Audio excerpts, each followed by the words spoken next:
Sound of a heavy ornate office door clicking shut, followed by echoing silence. At 9 a.m., Vivien Colt was on top of the world, a global empire at her fingertips, her name whispered in boardrooms with a mix of fear and awe. The glass walls of her penthouse office reflected a city that seemed to bow to her will. She'd spent 2 decades building this kingdom from scratch, fueled by a will of iron and the belief that she could never ever lose. By 5 p.m., she had lost everything. This wasn't a gradual decline, it was a clean break. A brutal betrayal from the one person she trusted most, Roland Fitch, had frozen her accounts and shattered her company in a matter of hours. The empire was gone, the money was gone, the reputation she had meticulously built over 20 years was destroyed. By nightfall, she was standing on a damp street corner with nothing but a designer coat and a giant hole where her life used to be. She ended up in the sterile, fluorescent-lit hallway of a 24-hour convenience store, not to buy anything, but because she literally had nowhere else to go. As the city lights blurred through the glass, for the first time in her adult life, she was utterly, terrifyingly broken. And that's when she heard it. Not the roar of applause from shareholders or the frantic ring of a stock market bell, but the quiet, steady squeak of a janitor's cart rolling down the hall. Before we see what happens next, if you believe a single moment of connection can change everything, hit that subscribe button. We share powerful stories just like this one that prove kindness is the world's most valuable currency. The fall. Vivien couldn't even feel the cold. She was just numb. The day's events played over and over in her mind, a horrifying loop she couldn't escape. Roland, her coup, her protégé, the man she'd mentored for a decade, walking into her boardroom with a team of lawyers. He didn't look triumphant or smug. His expression was something much worse, chillingly indifferent. He didn't shout. He didn't gloat. He simply laid out the facts. He'd used a loophole she had overlooked, a weakness she'd allowed because she didn't want to seem disloyal. 20 years of work, gone in 8 hours.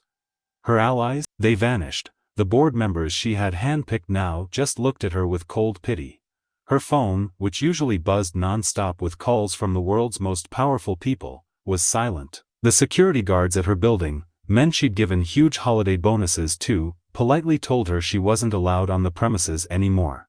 The penthouse, the cars, the art, all assets of the company, a company that was no longer hers. She walked for hours, a ghost in a city that used to be her playground. Every skyscraper seemed to mock her.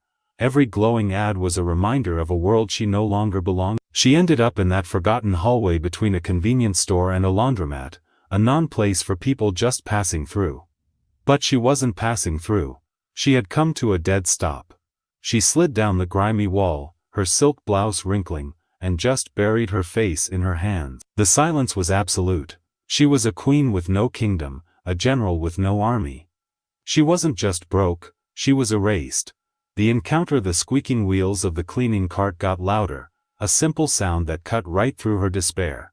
An older man in a blue uniform stopped a few feet away. He had lines around his eyes that spoke of exhaustion, not ambition. He didn't stare, he didn't pry. He just started his work, mopping the floor with a steady, practiced rhythm. For a long time, he said nothing. Vivien stayed huddled on the floor, a statue of defeat. She expected him to just clean around her, as if she were another piece of trash to be ignored. But then the rhythmic swishing of the mop stopped. "Are you okay, miss?" His voice was gentle with no judgment in it at all. Vivien flinched. It had been hours since anyone had spoken to her with anything but legal threats or fake pity. She didn't answer. She just wanted him to go away. But he didn't. He quietly opened a small cooler and pulled out a thermos and a sandwich wrapped in wax paper. He sat down on the floor, a respectable distance away, and poured a cup of steaming coffee. Then he held it out to her. "It's cold out there," he said simply. "This will help." She looked at his worn hands, the hands of a man who worked while the city slept. For some reason she took the cup. The warmth spread through her frozen fingers, a small, real sensation in a world that had become a nightmare. "I lost everything today," she whispered, the words tasting like ash. She didn't know why she was telling this strange. Maybe because he was the only person left who didn't know who she used to be. The janitor just nodded slowly and took a bite of his sandwich. He didn't offer empty platitudes or tell her it would all be okay. He just listened. "The turning point. I know a little something about losing things," he said after a moment. His name was Arthur. He told her he used to have a good job in IT before his wife got sick. He lost that job when he had to become her full-time caregiver. After she passed, he was left to raise their young daughter alone. He took night shifts as a janitor because it was the only way he could be there for her during the day. For a long time, Arthur said, glancing at a faded photo of a smiling little girl taped to his cart, I thought my life was over. I'd lost my wife, my career, my future. Everything I had built was gone. Vivien looked up, and suddenly her own disaster felt a little less unique, a little less like the center of the universe. But then my daughter, she drew me a picture one day, he went on, a faint smile on his lips. It was of the two of us holding hands. And I realized something. I had lost a lot, but I hadn't lost my ability to hold her hand. I hadn't lost my ability to make her breakfast or be there when she woke up from a nightmare. He turned and looked right at Vivien, his eyes full of a deep, weary wisdom. Sometimes, life strips everything away just so we can see what's really there, he said. Your company, your money, I get it, that's all gone. But did you lose the ability to think, to create, to start again? That question hit Vivien like a physical blow. For 20 years her identity was Vivien Colt, CEO. Her value was her net worth. When that disappeared, she figured she was nothing. But Arthur, a man who had faced his own apocalypse, didn't see a failed billionaire. He just saw a person who could still think, a person who could still act. She looked down at her own hands, the hands that had signed billion-dollar deals. They were empty, yes, but they weren't broken. She had lost her empire, her money, her reputation. But she realized with a flash of shocking clarity, she hadn't lost the mind that built it all in the first place. This wasn't a business plan, it was a fundamental shift in perspective. As the first light of dawn started to paint the sky, Vivien stood up. The numbness was gone, replaced by a flicker of something she hadn't felt in years, a fragile, terrifying but very real sense of hope. She handed the empty cup back to Arthur. Thank you, she said, her voice quiet but clear. It was the most honest thank you she had ever said. He simply nodded, packed up his thermos, and went back to his work, with no idea that he'd just saved a life with a simple act of kindness. The rise and resolution Vivien Colt didn't reappear in the headlines the next day, or the next week. She vanished. She took on odd jobs, the kind she hadn't done since she was a teenager, using the few dollars she'd had in her wallet. It was humbling. It was grueling. And she learned what it felt like to be invisible, to be the person people look right through, the way she used to look through people like Arthur. But in the quiet moments, she started to think. She started to build again, not with money, but with ideas. She sketched business plans on napkins in cheap diners, but this time, they weren't about ruthless growth. They were about building something meaningful. She reached out to a few old contacts, not asking for a handout, but for advice. And to her surprise, some of them, the ones who had valued her mind more than her money, actually answered. Her new ventures were small at first. A tech startup focused on accessible education. Each project had a purpose she'd never felt before. It wasn't about the billions anymore. It was about building something that would last, something that helped people.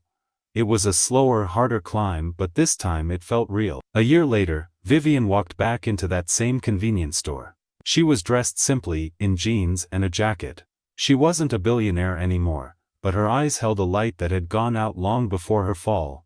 She found him in the same hallway. Arthur was mopping the floor, just as steady as she remembered. And sitting on a bench nearby was his daughter, a little girl with bright eyes, doing her homework in a brand new notebook. Arthur looked up and a flicker of recognition crossed his face. Vivien smiled. I believe I owe you a cup of coffee, she said. She did more than that. She told him about the foundation she'd started, a fund to provide grants and support for single parents working to build a better life for their kids. She told him he was its first honorary chairman, and that its first scholarship had already been given out. A full ride for his daughter, all the way through college. Tears welled in Arthur's eyes as he looked from Vivien to his beaming daughter. He didn't understand the scale of what she had built, but he understood the gratitude. Years later, people would talk about Vivien Colt's incredible second act. They'd marvel at her resilience. But Vivien knew the truth. Her comeback didn't start in a boardroom. It started on a dirty floor, in a forgotten hallway, with a simple act of kindness from a man who had nothing, and everything, to give. She had to lose an empire of glass and steel to gain a world of purpose and connect. She learned that sometimes, you have to lose it all to find out what you truly have. If this story reminded you of the power of compassion, write the word kindness in the comments below. Let's see how many of us believe that one small act can create the biggest change. And don't forget to share this video with someone who might need a little bit of hope today. The truth is, we all face moments where we feel like we've lost it all. But as Vivien and Arthur's story shows, real wealth isn't what's in our bank accounts, it's in our capacity for kindness, our ability to see the human being in front of us, and the resilience to start again not from scratch, but from experience. Thanks for watching, and remember, you never know whose life you might change.